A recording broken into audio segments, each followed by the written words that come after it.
مسجد کے دروازے پہ کھڑا ہو جاتا تھا، اجازت طلب کرتا تھا، وہی لے کر کے آیا ہے، خدا کا پیغام لے کر کے آیا ہے، لیکن بغیر اجازت پیغمبر کے مسجد میں قدم بھی نہیں رکھتا تھا جبرائیل۔ یہ باب جبرائیل کس لیے بنا ہوا ہے مسجد میں، مسجد نبوی میں؟ یہ اسی خاطر ہے کہ یہاں پہ جبرائیل ٹھہرا رہتا تھا، جب پیغمبر اذن دیں گے تب میں داخل ہوں گا اور وہی پیش کروں گا۔ وہ بھی کیسے؟ حضرت فرماتے ہیں جب داخل ہوتا تھا کانا یجلس بین یدیہ قودۃ العبید، پھر حضرت کے سامنے اس طرح جا کر بیٹھتا تھا جیسے غلام اپنے آقا کے سامنے بیٹھا کرتا ہے۔ اس کو احساس تھا، جبرائیل کو پتہ تھا مقام پیغمبر کیا۔ یہ حدیث قصہ جو آپ پڑھتے ہیں روزانہ، اس میں وہ جملے آپ کو معلوم نہیں ہیں کہ جب پنجتن پاک چادر کے نیچے کے سا کے نیچے آ گئے، جبرائیل نے خداوند عظیم سے اجازت طلبی، خداوندہ مجھے اجازت ہے کہ میں بھی چلا جاؤں، شامل ہو جاؤں۔ خدا نے فرمایا میری طرف سے اجازت ہے، جاؤ شامل ہو جاؤ۔ وہاں سے اجازت مل جاتی ہے، لیکن آ کر کے پیغمبر سے اجازت طلب کرتا ہے، یا رسول اللہ مجھے اجازت ہے کہ میں بھی شامل ہو جاؤں۔ کہہ سکتا تھا نا یا رسول اللہ مجھے خدا نے اجازت دے دی میں بھی آ گیا ہوں، بس نہ، ادب پیغمبر مقام پیغمبر ہے کہ آ کر کے عرض کیا بار الہ خدا نے مجھے اجازت دے دی، یا رسول اللہ آپ بھی اجازت دیتے ہیں کہ میں شامل ہو جاؤں؟ اجازت دی تب شامل ہوئے۔ یہ مقام رسول خدا ہے، کسی کو سوائے آل محمد کے عظمت پیغمبر کا ذرہ برابر بھی احساس نہیں تھا۔ یہ جو ساری تعلیمات قرآن میں دی گئی ہیں کہ آپ آتے ہیں بیٹھتے ہیں گپے لگانا شروع کر دیتے ہیں، میرا نبی تمہیں کچھ نہیں کہہ سکتا لیکن میں تو کہہ سکتا، اٹھ جایا کرو فوراً، میرے نبی کو تکلیف ہوتی ہے زیادہ دیر بیٹھے رہتے۔ یہ ساری تعلیمات خدا کس لیے دے رہا ہے؟ اس لیے کہ وہ مقام پیغمبر کا احساس ہی نہیں تھا۔ احساس کنے تھا عظمت پیغمبر کا؟ صرف آل محمد کو۔ یہی وجہ ہے مدارج النبوہ کی یہ حدیث ہے کہ جس وقت پاک پیغمبر نے مولا علی کو اٹھایا، شب ہجرت سے پہلے کی ایک رات کا یہ واقعہ ہے کہ فرمایا کہ علی ایک کعبہ کے اوپر جو بت ہے نا اسے توڑنا ہے۔ یہ فتح مکہ میں ایک دفعہ بتوں کو توڑا گیا کعبہ میں سے، ایک مرتبہ شب ہجرت سے ایک رات پہلے بھی پاک پیغمبر نے اس حبل کو جو گرایا تھا وہ اس موقع پہ، اس وقت تو وہاں پہ مشرکین سارے غالب تھے، تو وہاں پہ رات کی تاریکی میں پیغمبر نے علی کو فرمایا علی آئے نا آج اس حبل کو تو توڑتے ہیں۔ تو رات کی تاریکی میں تشریف لائے اور فرمایا علی یہ ہے بت جو کعبہ کی چھت پہ نصب کیا گیا ہے، اسے توڑنا ہے۔ مولا علی نے اپنے آپ کو پیش کر دیا، یا رسول اللہ میں کھڑا ہو جاتا ہوں، آپ میرے کندھوں پہ قدم رکھیں اور آپ اسے توڑیں۔ رسول خدا نے ارشاد فرمایا کہ نہیں علی یہ بوجھ رسالت ہے، آپ کو خدا نے اس لیے نہیں بنایا ہے کہ رسالت کا بوجھ برداشت کر سکے، آپ کو خدا نے امام بنایا ہے۔ یہاں یہ رسالت کے بوجھ کی کہاں سے بات آ ہے؟ وہ رسول کا بوجھ کیوں نہیں کہا؟ اس لیے کہ علی ہے مقابل میں، علی پہچانتے ہیں رسول بھی کون ہے اور رسالت بھی کون ہے، پہچانتے تھے، اس لیے پیغمبر نے فرمایا نہیں علی یہ رسالت کا بوجھ۔ فرمایا میں کھڑا ہوتا ہوں آپ آئیے۔ پاک پیغمبر کھڑے ہوئے، مولا علی پاک پیغمبر کے قدموں پہ چڑھے، حبل کو پکڑا اور زمین کے اوپر پھینکا۔ پاک پیغمبر نے ایک سوال کیا کیف تجدک یا علی، یا علی یہ بتائیں اپنے آپ کو کیسا محسوس کر رہے ہو؟ کہا یا رسول اللہ اتنا بلند محسوس کر رہا ہوں چاہوں تو آسمان کے پائے کو پکڑ سکتا ہوں۔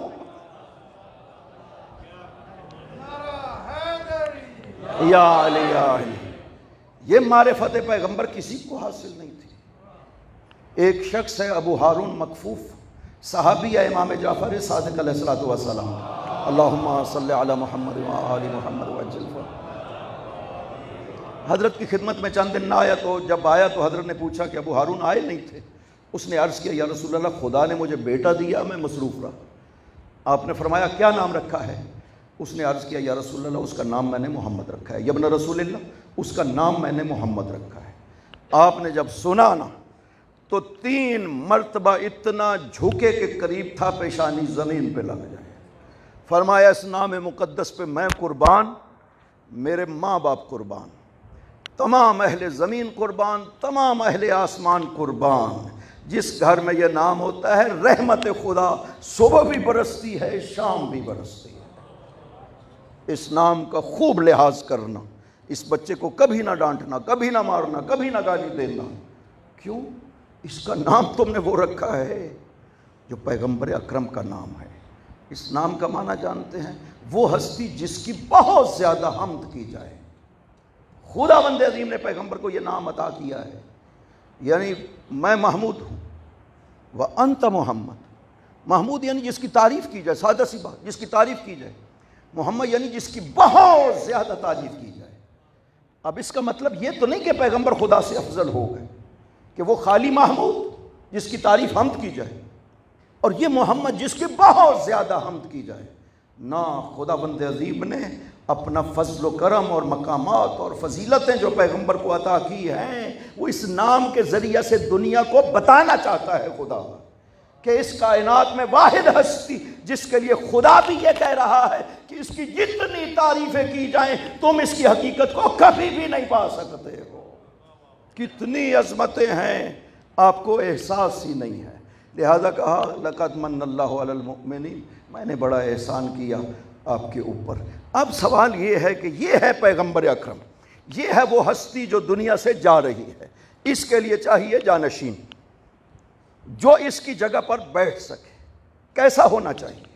ایسا آیا ممکن ہے کہ جو نہ رسالت کو سمجھتا ہو، نہ کتاب رسول کو سمجھتا ہو، نہ اس زمین کی خبریں رکھتا ہو، نہ آسمان کی خبریں رکھتا ہو، نہ پوری طرح دین کو سمجھتا ہو؟ کوئی بھی شخص، مطلب ہم میں سے کسی کو اٹھا کر بٹھا دیں کہ پیغمبر کا جانشین بن جائے گا؟ نہیں، پیغمبر کا جانشین ایسا ہونا چاہیے جس کو پیغمبر سے مناسبت ہونی چاہیے، پیغمبر سے جس کی نسبت ہونی چاہیے۔ بڑی عقلی بات ہے، اس یہودی نے، حضرت ہارون کی اولاد سے تھا، آ کر کے دربار خلافت میں یہ کہا تھا کہ میں اسلام کے بارے میں تحقیق کرنے آیا ہوں، اگر ٹھیک لگا تو میں قبول کر لوں گا۔ آپ جانشین رسول ہیں؟ انہوں نے کہا کہ میں جانشین رسول۔ اس نے کہا میں نے حضرت ہارون اپنے جد کے ہاتھ سے لکھا ہوا کتاب میں یہ پڑھا ہے کہ نبی کا جانشین وہی بنتا ہے جو نبی کے بعد رسالت رسول اور کتاب رسول کو سب سے زیادہ جاننے والا ہو۔ آپ کیا کتاب خدا کو اور امر رسالت کو سب سے زیادہ جانتے ہیں؟ انہوں نے فرمایا نہیں۔ اگر یہ پوچھنا چاہتے ہو علیک بذالک الفتح، تو مسجد میں کونے میں علی بیٹھے ہوئے تھے، فرمایا اگر یہ پوچھنا چاہتے ہو تو اس جوان کے پاس جاؤ جو مسجد کے کونے میں بیٹھا ہوا ہے۔ یہودی نے پوچھا کہ وہ کون ہے؟ کہا کہ انہ ابن ام الرسول زوج ابنتہ و ابو ابنہ انہ علی ابن ابی طالب، یہ رسول کے چچا کا بیٹا ہے، رسول کی بیٹی کا شوہر ہے، رسول کے بیٹوں کا باپ ہے، یہ علی ابن ابی طالب ہے، اس سے جا کر کے پوچھا۔ جو تم پوچھنا چاہتے ہو وہ اس کے پاس، یعنی کتاب پیغمبر اور رسالت پیغمبر سب سے زیادہ اس امت میں اگر کوئی جانتا ہے تو علی جانتا ہے، اور کوئی نہیں جانتا ہے۔ وہ جانشین پیغمبر ہونا چاہیے، اور نہیں کوئی بن سکتا، پیغمبر کی جگہ پہ نہیں بیٹھ سکتا ہے۔ ہمیں کیا چاہیے تھا؟ حاکم نہیں چاہیے تھا، بادشاہ نہیں چاہیے تھا، حکومت سنبھالنے والا وزیر اعظم صدر نہیں چاہیے تھا۔ ہمیں چاہیے تھا کوئی ایسا جو میرے لیے کتاب الہی کو اسی طرح بیان کرے جیسے پیغمبر بیان کیا کرتے تھے۔ ہمیں چاہیے تھا ایسا جو رسالت پیغمبر اسی طرح، دین پیغمبر اسی طرح بیان کرے جیسے پیغمبر بیان کیا کرتے تھے، اس کائنات کا علم اسی طرح رکھتا ہو جیسے پیغمبر رکھا کرتے تھے۔ ہمیں ایسی ہستی چاہیے تھی۔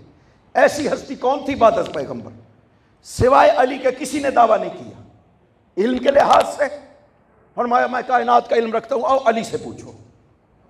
پہلے جملے جس دن تخت خلافت پہ تشریف فرما ہوئے تھے، پہلا جملہ ایک چھوٹی سی گفتگو کی، کیونکہ حضرت علی وہاں پہ بیٹھے تھے جہاں پہ پاک پیغمبر بیٹھا کرتے تھے، اس کے نیچے اسی طرح کی 3 سیڑھیاں تھیں۔ آپ سے پہلے خلفاء وہاں نہیں بیٹھے جہاں پہ پیغمبر بیٹھا کرتے تھے، وہ نیچے بیٹھتے آئے۔ حضرت تشریف لائے تو حضرت وہاں بیٹھے جہاں پہ پیغمبر بیٹھا کرتے تھے۔ لوگوں میں یہ چمگوئیاں شروع ہوئی کہ علی وہاں کیوں بیٹھے جہاں پہ پیغمبر بیٹھا کرتے تھے، آپ سے پہلے کوئی نہیں بیٹھا۔ آپ نے ارشاد فرمایا سمعت رسول اللہ یقول، میں نے رسول خدا کو یہ فرماتے ہوئے سنا ہے، من قام مقامی ولم یعمل بعملی کبہ اللہ علی من خرہ فی النار، جو میری جگہ پہ بیٹھتا ہے اور مجھ جیسا عمل نہیں کرتا، خدا اسے منہ کے بل جہنم میں ڈالے گا۔ انا العامل بعمل رسول اللہ والممتثل لحکم رسول اللہ، ساری زندگی علی نے وہی عمل انجام دیا ہے جو پیغمبر انجام دیا کرتا۔ اسی حکم کو پورا کیا ہے جو پیغمبر نے فرمایا ہے۔ پیغمبر نے کہا علی اس بستر پہ سونا ہے۔ علی نے عرض کیا میرے سونے سے آپ کی جان بچ جائے گی؟ فرمایا ہاں علی بچ جائے گی، میں جا رہا ہوں، آپ کو سونا ہے۔ علی نے پہلا سجدہ شکر تاریخ کا تب کیا جب جان پیغمبر کے لیے اپنے آپ کو پیش کیا۔ علی یا علی یا علی، علی نے ہمیشہ وہی کیا جو پیغمبر نے حکم دیا۔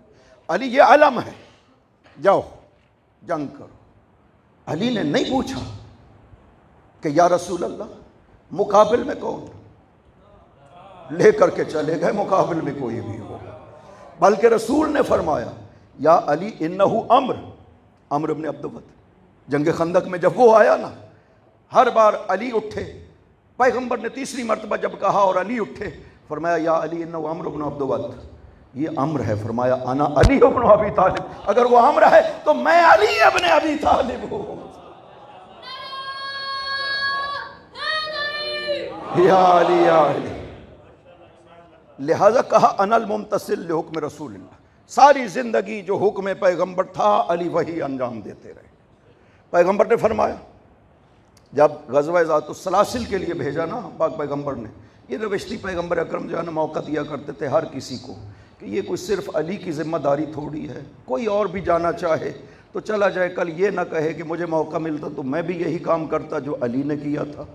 وہاں خندق میں بھی بار بار حضرت نے پوچھا، خیبر تو آپ جانتے ہی ہے کہ 40 دن تک مسلسل بھیجتے رہے، علی کو نہیں بھیجا تھا، پہلے علی ادھر ہی تھے، مدینہ میں نہیں تھے۔ یہ اگرچہ ہمارے اسٹیجوں سے بعض دفعہ پڑھا جاتا ہے کہ علی مدینہ میں تھے، نہیں، علی صرف غزوہ تبوک میں جو ہے مدینہ میں چھوڑا تھا پیغمبر اکرم کو، وہ بھی فضیلتوں کے اظہار کے لیے، ورنہ وہیں پہ ادھر تھے، نہیں بلایا پاک پیغمبر نے، کہا دوسروں کو موقع دینا چاہیے، دیکھنا چاہیے کہ یہ کیا کرتے ہیں۔ اسی طرح غزوہ ذات السلاسل بہت بڑی جنگ تھی، 12,000 ایسے افراد مشرک جنہوں نے یہ آپس میں عہد باندھا تھا کہ ہم مدینہ پہ یلغار کریں گے اور ختم کر دیں گے سب کچھ۔ خدا نے جبرائیل کو بھیجا کہ میرے رسول لشکر بھیجو، وہاں پہ یہ وادی ذات السلاسل ہے، وادی رمل بھی اسے کہتے ہیں، وہاں پہ ایک جنگل ہے، وہاں پہ یہ جمع ہے، آپ ایک لشکر بھیجیے، ان کا قلع کما ہو جائے۔ پاک پیغمبر نے پہلے ایک بزرگ کو بھیجا 4,000 کا لشکر دے کر، وہ واپس آ گئے، وہ داخل ہی نہیں ہوئے اس وادی میں، پھر دوسرے کو بھیجا، پھر وہ بھی واپس آ گئے، اور جبرائیل نازل ہوئے کہ یا رسول اللہ خدا فرماتا ہے کہ علی کو بھیجے اس جنگ کے، علی کو بھیجو۔ علی تشریف لے گئے، فتح کے ساتھ واپس آئے، اور وہی صورت عادیات نازل ہوئی۔ اس عظمت کے لیے وہ مقام جو علی نے اس جنگ میں حاصل کیا تھا، پیغمبر نے اس کا خوب اظہار فرمایا۔ خدا نے یہ صورت نازل کر دی، پیغمبر استقبال علی کے لیے مدینہ سے 3 میل باہر تشریف لے گئے تھے، سارے اصحاب کو بھی ساتھ لیا کہ چلو علی کا استقبال کرتے ہیں، فتح پا کر کے واپس آ رہے ہیں۔ اس جنگ کے بارے میں ہے کہ خیبر کے بعد سب سے بڑی فتح جو ہے وہ یہی غزوہ ذات السلاسل ہے۔ تو پاک پیغمبر نے کہا کہ جو مجھے علی کے آنے کی خوشخبری دے گا میں اسے جنت کی بشارت دیتا ہوں۔ کتنی بڑی بات ہے، صرف علی کے آنے کی خوشخبری مجھے دو، میں تمہیں جنت کی بشارت دیتا ہوں۔ صحابی بڑے غور سے دیکھتے رہے، ایک صحابی دوڑتے ہوئے آیا، عرض کیا یا رسول اللہ میں گرد و غبار دیکھ رہا ہوں، مجھے پتہ چل گیا کہ علی آ رہے ہیں۔ دور سے جب علی نے دیکھا نا کہ پیغمبر میرے استقبال کے لیے آئے ہیں، سواری سے اترے اور دوڑے علی، اور آ کر کے پیغمبر کے قدموں پہ گر گئے، بوسے دیے پیغمبر کے قدموں کے۔ یہ وہ مجاہد اسلام کہ جس نے اسلام کو اس طرح سے قیام عطا کیا اپنی تلوار کے ذریعے سے، جس پہ فخر پیغمبر نے بھی کیا، خدا نے بھی کیا ہے۔ یہ جنگ ہی میں خداوند عظیم نے خیبر میں فرمایا تھا کہ علی وہ ہستی ہے جس سے میں بھی محبت کرتا ہوں، میرا رسول بھی محبت کرتا ہے۔ علی وہ ہے جس نے یہ کمالات کیے ہیں، لیکن جب پیغمبر کو دیکھتے ہیں کہ میرے استقبال کے لیے آئے ہیں، آ کر کے قدموں پہ گر جاتے ہیں اور قدموں کے بوسے لیتے ہیں تاکہ پتہ چلے کہ عظمت پیغمبر کیا ہے۔ پیغمبر نے اٹھا کر کے علی کو سینے سے لگایا، پیشانی کا بوسہ لیا، ارشاد فرمایا یا علی لولا ان اخاف علی امتی ان تقول فیک ما قالت النصارى فی عیسی ابن مریم، علی اگر مجھے اپنی امت کا خوف نہ ہوتا کہ تیرے بارے میں وہی کہیں گے جو عیسائیوں نے عیسیٰ کے بارے میں کہا تھا، تو آج تیری ایسی فضیلتیں بیان کرتا، تو جہاں سے گزرتا تیرے قدموں کی مٹی کو تبرک بنا لیتے لوگ۔ یہ عظمتیں تھیں جو کہتے تھے انا الممتثل لحکم رسول اللہ. ساری زندگی وہی انجام دیا جو پیغمبر نے حکم دیا. فرماتے ہیں کنت اتبع اتباع الفصیل اسرا امہ، ہمیشہ پیغمبر کے قدم پہ قدم رکھ کے چلا ہوں. کبھی بھی علی کسی اور راستے پہ نہیں چلا جس پہ پیغمبر نہ چلے. کھانے تک میں پابند رہے پوری زندگی. جب سوید بن غفلہ نے حکومت کے دنوں میں دیکھا کہ علی جو ہے جو روٹی کھا رہے ہیں جو کی خشک روٹی اور اس کے اوپر اس کے چھلکے بھی لگے ہوئے ہیں، تو سوید نے فضہ سے کہا کہ فضہ دیکھو علی بوڑھے ہو گئے، کیوں نہیں علی کے کھانے کا خیال کرتے تم لوگ؟ کہا تشریف فرمائیں، خود پوچھ لیں. اپنے اس روٹی کو بھی مہر لگا کر کے رکھتے ہیں. سوید نے پوچھا مولا کیوں نہیں گندم کی روٹی کھاتے؟ رو پڑے، کہا میرا بھائی 3 دن تک بھوکا رہتا تھا، کبھی میرے بھائی نے گندم کی روٹی نہیں کھائی پیٹ بھر کے. علی کیسے پیٹ بھر کے کھانا کھا سکتا؟ علی تو وہی کرتا ہے زندگی میں جو میرا بھائی کرتا تھا. جیسے اس نے زندگی بسر کی علی ویسے کرتا ہے. خداوند عظیم نے جن ہستیوں کو اس کا جانشین بنایا ہے پیغمبر کا، وہ کیسی ہونی چاہیے. لہٰذا وہاں بیٹھ کر کے فرمایا ساری زندگی وہی کیا جو انہوں نے فرمایا. ان کے حکم کے اوپر علی ہمیشہ عمل کرتا رہا ہے. یہ جب ذہن صاف کر لیا پھر ارشاد فرمایا. اس طرح بیٹھے تھے یہ پورے ایک ایک کس انداز میں تشریف لائے، کس طرح ممبر پہ بیٹھے، ہاتھ کہاں پہ قرار دیے. فشبک بین اصابعہ، اس طرح سے انگلیوں کو ایک دوسرے میں دیا. فجعلہما تحت جوفہ، یہاں پہ رکھا، اور پہلا جملہ ارشاد فرمایا سلونی سلونی قبل ان تفقدوا، آؤ جو پوچھنا ہے علی سے پوچھو. اس لیے کہ معیار نیابت نبی علم ہے. علی رسالت پیغمبر کو بھی سب سے زیادہ جانتا ہے، دین پیغمبر کو بھی سب سے زیادہ جانتا ہے، اور کتاب خدا کو بھی سب سے زیادہ جانتا ہے. علم کے لحاظ سے فرمایا فلانا بطرق السماء اعلم منی بطرق الارض. علی آسمان کے راستوں کو بھی جانتا ہے، زمین کے راستوں کو بھی جانتا ہے. اور تم زمین کی خبر لینا چاہتے ہو علی سے پوچھو، آسمان کی خبر لینا چاہتے ہو علی سے پوچھو. فاسألونی عن القرآن، اور قرآن کے بارے میں علی سے پوچھو. ما من آیت نزلت الا وانا اعلم بها، کوئی آیت نازل نہیں ہوئی مگر یہ کہ علی سب سے زیادہ اسے جانتا ہے. من مکیہا و مدنیہا و ناسخہا و منسوخہا و تنزیلہا و تاویلہا. آیت کوئی سی ہو، مکی ہو یا مدنی ہو، ناسخ ہو یا منسوخ ہو، تنزیل ہو یا تعویل ہو، یہ کون دعویٰ کر سکتا ہے کہ میں پورے قرآن کی تعویل جانتا ہوں؟ سوائے آل محمد کے نہ کسی نے کیا ہے، نہ کوئی کر سکتا ہے. کہ ہم ہیں جو پورے قرآن کی تعویل جانتے ہیں. تنزیل جاننا کون سی مشکل؟ اگرچہ مفسرین نے جو تنزیل بھی بیان کی ہے اتنی غلطیاں کی ہیں، ایک ایک آیت میں 30 قول ذکر کی ہے. جہاں پہ آیت اپنے مزاج کے موافق نظر آئی وہاں پہ تبدیلی کی ہے. میں اسی آیت کے بارے میں آپ کو مثال ذکر کرتا ہوں. یہ 59 نمبر آیت سورہ النساء کی. یا ایھا الذین آمنوا اطیعوا اللہ واطیعوا الرسول واولی الامر منکم. یہ سادہ سے لفظ ہے، ایمان والو اطاعت کرو اللہ کی اور اطاعت کرو اس کے رسول کی اور جو تم میں سے اولی الامر ہیں. یہ سادہ سے لفظ ہے. یہ چونکہ اپنے مزاج کے موافق نہیں تھے، اس میں کتنی تبدیلیاں کی گئی. فخر رازی کی تفسیر اٹھا کر کے دیکھیں. اطیعوا اللہ یعنی اتبعوا، اطیعوا کو بدل دیا اتبعوا سے، حالانکہ دونوں میں بہت فرق ہے.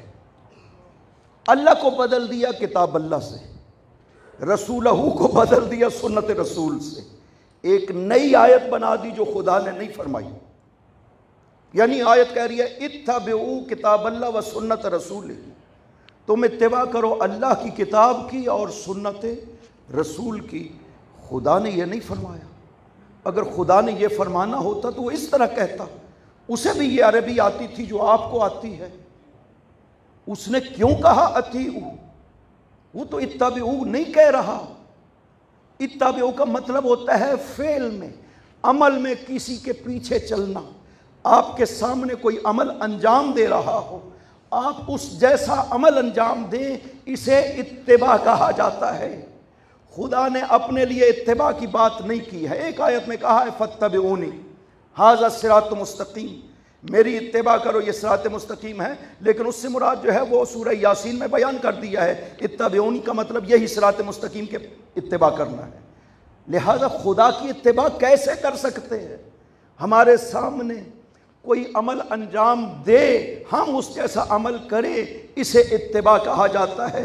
خدا نے ہمارے سامنے کبھی کوئی عمل انجام دینا ہے کہ ہم کہیں کہ میں خدا کی اتباع کر رہا ہوں، یا کسی مسلمان نے آج تک کہا ہو کہ میں خدا کی اتباع کر رہا ہوں؟ فخر رازی یہ سمجھتا تھا، اس لیے اس نے اتبعوا اللہ نہیں کہا، اتبعوا کتاب اللہ کہا ہے۔ اللہ کی کتاب کی اتباع، کتاب کی بھی اتباع نہیں ہوتی ہے۔ خدا تو کہہ رہا ہے اطیعوا، اطاعت کا مطلب ہوتا ہے کوئی کچھ فرمائے زبان سے، آپ اس کے مطابق عمل انجام دے، اسے اطاعت کہا جاتا ہے۔ اب خدا پتہ چلا کہ خدا رسولہ کے بعد اولی الامر کیوں کہہ رہا ہے؟ اس لیے کہ جب تک زبان پیغمبر تم میں باقی ہے وہ فرماتی رہے گی، اطاعت ہوتی رہے گی۔ جب پیغمبر دنیا سے چلے گئے، کوئی زبان مثل زبان پیغمبر ہونی چاہیے کہ وہ فرمائے اور تم اطاعت انجام دو اس کی۔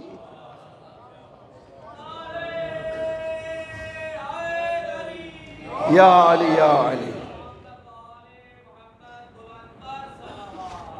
اللہم صلی علی محمد و آل محمد وعجل فرجہم۔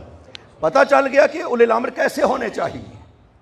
جن کو خداوند عظیم رسول کے ساتھ کہہ رہا ہے ان کی اتباع کرو، ان کی اطاعت کرو، مقرون ملا دیا خداوند عظیم نے اولی الامر کو رسول اور اللہ کے ساتھ، اپنے آت کے ساتھ اور رسول کے ساتھ، کہ جیسے میری اطاعت واجب ہے اسی طرح رسول کی بھی اور اسی طرح اولی الامر کی بھی، اور کوئی فرق نہیں ہے، لفظ الگ ہو لفظ ایک ہو، وہ کوئی فرق نہیں پڑتا ہے۔ قرآن میں ہر طرف سے استعمال کیا ہے خداوند عظیم نے، لہذا اولی الامر کی پہچان تو خود آیت میں لفظوں پہ غور کرنے سے پتہ چل جاتا ہے کہ اولی الامر کیسے ہونے چاہیے، نہ کہ ہماری مرضی کی ہم خدا کو پیش کر دیں، خداوندہ ہم میں سے جو بہتر تھے ہم نے یہ انتخاب کر لیا، تو بھی انہیں قبول فرما۔ ہم خدا کو پیش نہیں کر سکتے، خدا نے جو پیش کیا ہے انہیں ماننا ہمارا فریضہ ہے، نہ کہ ہم بنائیں اور خدا کو پیش کر دیں۔ خدایا ہم نے یہ بنائے ہیں، تو بھی اسے قبول فرما۔ ایسا کوئی قانون نہیں ہے خداوند عظیم کا، کوئی اصول نہیں ہے خداوند عظیم کا کہ کسی امت کو اختیار دیا ہو کہ تم بناؤ، تمہارا بنایا ہوا مجھے قبول ہے۔ فرمایا نہیں، میں بناؤں گا۔ جتنے بھی منصب قرآن میں ذکر کیے فرمایا میں بناتا ہوں، نبی میں بناتا ہوں، رسول میں بناتا ہوں، خلیفہ میں بناتا ہوں، شریک کار پیغمبر میں بناتا ہوں، ولی میں بناتا ہوں، سب کہتا ہے میں بناتا ہوں، کسی کو کوئی اختیار نہیں ہے۔ پیغمبر نے خود بھی فیصلہ فرما دیا۔ تاریخ کامل، تاریخ تبری، سیرہ ابن ہشام، سیرہ ابن کثیر سب میں موجود ہے کہ پاک پیغمبر ابتدائی بعثت میں تشریف لے جائے۔ وقت بہت ہو رہا ہے، میں اس کو ختم کروں گا، اس بات کو اصل جس آیت کے حوالے سے جو گفتگو تھی وہ نہیں شروع ہو سکی۔ پاک پیغمبر تشریف لے جاتے ہیں ابتدائی بعثت میں، مختلف خیمے لگے ہوتے تھے قبیلوں کے، حج کے موقع پہ مینا میں جا کر کے اپنے آپ کو پیش کرتے تھے، میں اللہ کا نبی ہوں، مجھے قبول کرو۔ ایک بہت بڑا قبیلہ بنی عامر ابن ساسا ان کا نام ہے، یہ عرب کا بہت بڑا قبیلہ اور دلیر قبیلہ تھا۔ حضرت اس کے کیمپ میں تشریف لے گئے اور اس کا جو سربراہ تھا بحیرہ ابن فراس، اس نے دیکھا دور سے آتے ہوئے، اس نے پہچان لیا کہ یہ مستقبل میں بڑی ہستی بننے والے ہیں۔ اس نے ساتھیوں سے کہا اگر اس جوان پہ میں کنٹرول پا لوں تو پورے عرب کو کھا جاؤں گا، پورے عرب کی حاکمیت مجھے حاصل ہو جائے گی اگر اس جوان پہ تسلط پا لوں۔ پاک پیغمبر نے جا کے ارشاد فرمایا مجھے خدا نے رسول بنا کر کے بھیجا ہے، مجھے مانو، رسول اور اللہ کی وحدانیت کا اعتراف کرو۔ بحیرہ نے سوال کیا، کہا کہ لو ظاہرناک، اگر ہم آپ کی مدد کریں اور آپ کو غلبہ حاصل ہو جائے عرب پہ، حل کان لنا الامر بعدک، کیا آپ کے بعد آپ کا یہ منصب ہمیں مل سکتا ہے؟ آپ کی جانشینی آپ کے بعد ہمیں مل سکتی ہے؟ چونکہ ہم نے آپ کا ساتھ دینا ہے، اس میں قربانیاں ہوں گی، مشکلات ہوں گی، ہم سب سہ لیں گے، غلبہ ہماری وجہ سے آپ کو حاصل ہو جائے گا، لہذا آپ کی جانشینی ہمیں ملنی چاہیے۔ پاک پیغمبر کو ضرورت تھی اس وقت مدد کی، کہہ سکتے تھے کہ جب موقع آئے گا مل بیٹھ کے طے کر لیں گے، بات کر لیں گے، کوئی جواب تو اس طرح کا دیا جا سکتا تھا۔ پاک پیغمبر نے کوئی ایسا وعدہ نہیں کیا۔ فرمایا الامر الی اللہ یضعہ حیث یشاء، یہ میرا اختیار ہی نہیں ہے کہ میرا جانشین کون بنے گا، یہ اللہ کا اختیار ہے، جسے چاہے گا بنائے گا جانشین محمد۔ یا علی یا علی، یہ فیصلہ پہلے دن ہو گیا تھا۔ اللہم صلی علی محمد و آل محمد وعجل فرجہم، یہ فیصلہ پہلے دن سے ہو گیا تھا کہ پیغمبر کا جانشین کیسا ہونا چاہیے۔ بنانا کس کا اختیار ہے؟ کہا میرا اختیار ہی نہیں، خداوند کا اختیار ہے، جسے چاہے گا بنائے گا۔ جب پیغمبر جیسی ہستی کو اختیار نہیں ہے تو کسی اور کے بارے میں کیسا تصور کیا جا سکتا ہے کہ جانشین پیغمبر بنا لیا جائے، اعلان کر لیا جائے، خدا کو پیش کر دیا جائے؟ کچھ بھی نہیں ایسا ہو سکتا۔ جانشینی یہ نبوت و رسالت ہے، معمولی بات نہیں ہے، چونکہ رسول دنیا سے گئے ہیں، رسالت دنیا سے نہیں گئی ہے، رسالت باقی ہے۔ کوئی ہونا چاہیے جو رسالت پیغمبر کو بیان کر سکے، ہمارے لیے رسالت پیغمبر کو ثابت کر سکے کفار کے لیے۔ یہ سوائے آل محمد کے کسی نے نہیں کیا ہے۔ رسالت پیغمبر بھی جہاں پہ شبہ کیا گیا، ثابت کرنی پڑی، وہاں پہ آل محمد نے کیا ہے، کوئی اور نہیں کر سکتا تھا۔ زیادہ سے زیادہ جتنا علم حاصل کیا وہ علمی دلیل دے سکتے تھے، لیکن جہاں پہ رسالت کو الہی طور پہ ثابت کرنا پڑتا ہے، سوائے آل محمد کے کسی میں یہ قدرت نہیں تھی کہ الہی اس بات کر سکے رسالت پیغمبر کا۔ پاک پیغمبر دنیا سے تشریف لے جاتے ہیں، لوگوں کو کہا لوگوں، خدا فرماتا ہے میری نبوت اور رسالت کا اگر اجر دینا چاہتے ہو میری آل سے مودت کرنا، یہ کہہ کر کے دنیا سے تشریف لے جاتے ہیں۔ امت پیغمبر نے آل محمد سے مودت کا کیسا حق ادا کیا ہے؟ تصور دیکھیں، سید الساجدین کے اس خطبہ کو سنیں جو مدینہ کے باہر ارشاد فرمایا تھا۔ فرمایا لوگو ہم وہ ہیں جن کی مودت کے لیے خدا نے حکم دیا تھا۔ یہ مودت کا حکم دینے کے بعد اتنی دشمنی کی گئی۔ اگر خدا کہتا نا کہ ہمارے ساتھ دشمنی کرنا، تب بھی اتنا ظلم نہ کر سکتے جتنا اب کیا گیا ہے۔ کتنا ظلم کیا گیا۔ معصوم ارشاد فرماتے ہیں البکاؤن خمستن، 5 ہستیاں ہیں جو کائنات میں بہت روئی ہیں۔ آدم روئے جنت کے فراق پر، یعقوب روئے یوسف پر، یوسف روئے یعقوب پر، 40 سال مسلسل یہ نبی روئے، تب یہ دنیا میں سب سے زیادہ رونے والے بنے ہیں۔ یہ 3۔ چوتھی ہستی جو اس کائنات میں بہت روئی ہے بنت محمد، پیغمبر کی بیٹی ہے جو بہت روئی ہے۔ 5ویں ہستی سید الساجدین، جو اس کائنات میں بہت زیادہ روئے ہیں نا، وہ سید الساجدین۔ میں ایک سوال کیا کرتا ہوں مسلمانوں، مجھے بتاؤ، یہ نبی روئے 40 سال، سید الساجدین روئے 34.5 سال، تب کہا گیا کہ یہ کائنات میں سب سے زیادہ رونے والے ہیں۔ لیکن جانتے ہو نبی کی بیٹی کتنا عرصہ روئی ہے؟ صرف 95 دن۔ یعنی نبی کی بیٹی کا 95 دن کا رونا 40 سال کے رونے کے برابر ہو گیا۔ کیا ہوا نبی کی بیٹی کے ساتھ کہ بابا سے عرض کیا بابا صبت علیہ مصائب، بابا مجھ پہ بڑی مصیبتیں آئیں، لو انہا صبت علی الایام سرنا لیالی، اگر دنوں پہ آتی تو سیاہ راتوں میں بدل جاتا۔ یہ تو ابھی تب ہے جب ابھی حسین شہید نہیں ہوئے۔ سیدہ کا رونا ختم نہ ہوا کہ سیدہ دنیا سے چلی گئی، رونا ختم ہو گیا، نہ اصل رونا تو تب ہی شروع ہوا جب حسین شہید ہوئے۔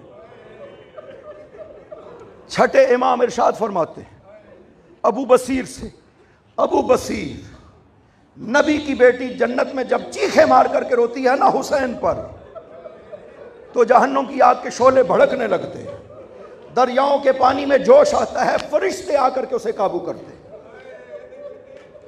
کتنا روتی ہے نبی کی بیٹی جنت میں کہ کائنات میں ایک زلزلہ پیدا ہو جاتا ہے۔ فرمایا الا تسعدوا فاطمہ، ابو بصیر تم فاطمہ کی مدد نہیں کرو گے؟ فرمایا جب تم روتے ہو فاطمہ کے دل کو ڈھارس بنتی ہے۔ چونکہ بابا سے پوچھا تھا، جب کہا ہم سب دنیا میں نہیں ہوں گے جب حسین مارا جائے گا، پوچھا تھا بابا میں یبکی ہے، یہ تو بتائیں میرے حسین پہ روئے گا کون؟ فرمایا وہ قوم جو محبت کرے گی ان سے، ان کے جوان جوانوں پہ روئیں گے، ان کی عورتیں عورتوں پہ روئیں گے۔ ابو بصیر جب تم روتے ہو تمہارے آنسو نکلتے ہیں، زہرا کے دل کو ٹھنڈک پہنچتی ہے۔ الا تسعدوا فاطمہ، تم فاطمہ کی مدد نہیں کرو گے؟ زہرا ایک جگہ نہیں روتی ہے کہ کربلا روضہ حسین پہ چلی جائے، علی کی حسین کی ماں، اور وہاں پہ جا کر کے گریہ کرے، نہ ہر اس جگہ جاتی ہے جہاں سے حسین کا سر گزرا ہے۔ ماں ہر اس جگہ جا کر کے روتی ہے۔ حلب کا راہب بیان کرتا ہے، آج یہ زیارت موجود ہے حلب میں، یہ راہب بیان کرتا ہے کہ میں نے دیکھا ایک رات میرے چرچ کے نیچے، کلیسا کے نیچے سے زمین سے نور بلند ہو رہا ہے آسمان کی طرف۔ میں نے جھانکا، میں نے دیکھا کہ کچھ بیویاں ہیں جو قیدی ہیں اور کچھ سر ہیں جو نیزوں پہ ہیں۔ میں نیچے اترا، جا کر کے سپاہیوں سے پوچھا سپاہیوں کون ہو، کس کو مارا ہے؟ کہا ہم یزید کے سپاہی ہیں، یزید کا باغی تھا، کربلا میں اسے قتل کیا ہے۔ یہ اس باغی کی بہنیں اور بیٹیاں ہیں جنہیں قیدی بنا کر یزید کے پاس لے جا رہے ہیں۔ راہب کہتا میں نے دیکھا ایک سر سے نور ہے جو آسمان تک بلند ہو رہا ہے۔ میں نے کہا سپاہیوں یہ رات کے لیے سر مجھے دے دو۔ نہیں دے رہے تھے، 10,000 درہم دیے اور سر مظلوم لیا، لایا اپنے کلیسا میں، سر کو دھویا، تشت میں رکھا اور سامنے دو زانو ہو کر کے بیٹھا، سوال کیا انی عالم انک ولی اللہ، میں جانتا ہوں تو ولی خدا ہے، کلمنی میرے ساتھ بات کرو، مجھے بتاؤ تمہارے ساتھ ہوا کیا ہے؟ سر کے لب ہلے، کہا انا الحسین ابن فاطمہ بنت محمد، میں محمد کی بیٹی فاطمہ کا بیٹا حسین ہوں، مجھے شط فرات پہ مارا گیا، میری بہنوں کے خیموں کو لوٹا گیا، میری بہنوں کی چادروں کو لوٹا گیا، پھر میری بہنوں کو قیدی بنایا گیا۔ راہب کہتا میں نے کہا مجھے کلمہ پڑھاؤ، مجھے کلمہ پڑھایا، میں نے کلمہ پڑھا، میں سر سے باتیں کرتا رہا، سو گیا۔ میں نے خواب میں دیکھا کہ میرے کلیسا میں آسمان سے نور کی عماریاں اتر رہی ہیں۔ پہلی عماری اتری، اس سے ایک بزرگ نکلے، ہاتف نے آواز دی یہ آدم ہے۔ دوسری عماری سے جو بزرگ نکلے، ہاتف نے آواز دی یہ نوح نبی خدا ہے، ابراہیم خلیل، موسیٰ کلیم، عیسیٰ روح اللہ۔ ایک اور بزرگ ہستی اتری، ہاتف نے آواز دی یہ مظلوم کا نانا محمد ہے۔ میں نے دیکھا کمر جھکی ہوئی تھی۔ آخری عماری اتری، اس سے کالے برقعے والی مستور اتری، جب باہر قدم رکھا زمین پہ گر گئی، پھر اٹھ کر کے ایک قدم اٹھایا پھر گر گئی۔ نبی آگے بڑھے، ہاتف نے آواز دی یہ مظلوم کی ماں ہے۔ نبی آگے بڑھے، بیٹی کے ہاتھ کو پکڑا، لے کر کے گئے وہاں پر جہاں پر مظلوم کا سر رکھا ہوا تھا، اور حسین کی ماں نے اپنے آپ کو سر پہ گرا کر ایک جملہ کہا بنیا قتلوک عطشانا، او میرے حسین تجھے پیاسا مارا گیا، اجرکم علی اللہ۔